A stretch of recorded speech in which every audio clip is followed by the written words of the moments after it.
Channel کو subscribe کریں اور ساتھ میں گھنٹی کے نشان کو پریس کریں۔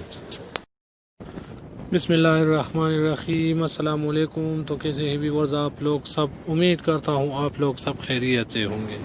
ایک اور نئے اور دلچسپ ویڈیو کے ساتھ دوبارہ آپ لوگوں کی خدمت میں حاضر ہوں۔ جیسا کہ آپ لوگوں کو معلوم ہے کہ گزشتہ کچھ دنوں سے سونے کو پر لگ گئے ہیں۔ سونے کی بڑی چلانگ، فی تولہ سونے 11,300 روپے کا ہو گیا۔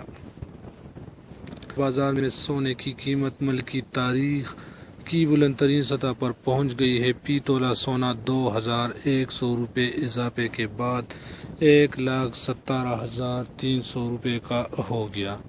آل پاکستان سراپا ایسوسی ایشن کے مطابق مارکیٹ میں 10 گرام سونے کی قیمت میں 1,800 روپے اضافہ ہو گیا۔ 10 گرام سونے کی قیمت 1,0565 روپے ہو گئی۔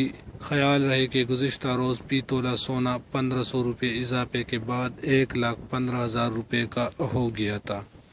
آل پاکستان سراپا بازار ایسوسی ایشن نے گزشتہ روز کہا تھا کہ مارکیٹ میں 10 گرام سونا 1,286 روپے اضافے کے ساتھ 98,594 روپے ہو گیا۔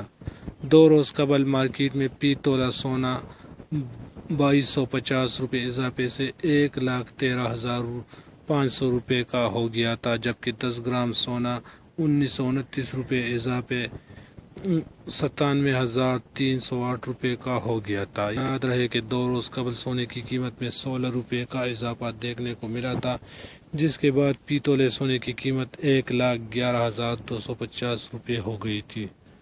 خیال رہے کہ معاشی تھنک ٹینک کے اجلاس کی صدارت کرتے ہوئے وزیر اعظم کا کہنا تھا کہ کورونا نے پاکستان سمیت عالمی معیشت پر منفی اثرات مرتب کیے ہیں۔ وزیر اعظم عمران خان کا کہنا تھا کہ حکومت کی پالیسی وبا سے عوام کا تحفظ اور اقتصادی سرگرمیوں کے درمیان توازن ہے۔ معاشرے کے انتہائی پسماندہ طبقات کو امداد کی فراہمی اولین ترجیح ہے۔ وزیر اعظم نے کہا، غربت کے خاتمے کے لیے حکومت کا احساس پروگرام کلیدی اہمیت کا حامل ہے۔ انتہائی مستحق افراد کی مدد کے لیے احساس پروگرام میں توسیع کی ضرورت ہے۔ ان کا کہنا تھا کہ تعمیراتی شعبے میں رعایت کا مقصد روزگار کے مواقع پیدا کرنا ہے۔ حکومت غریب عوام کو سستی رہائش فراہم کرنا چاہتے ہیں۔ تو امید ہے یہ چھوٹی سی ویڈیو آپ لوگوں کو پسند آئی ہوگی۔ اگر ویڈیو آپ لوگوں کو پسند آئی ہو تو ویڈیو کو لائک اور چینل کو لازمی سبسکرائب کریں۔ دعا میں یاد رکھنا، میں ہوں سعید یوسف خیل اور آپ دیکھ رہے ہیں کوہ رامان نیوز۔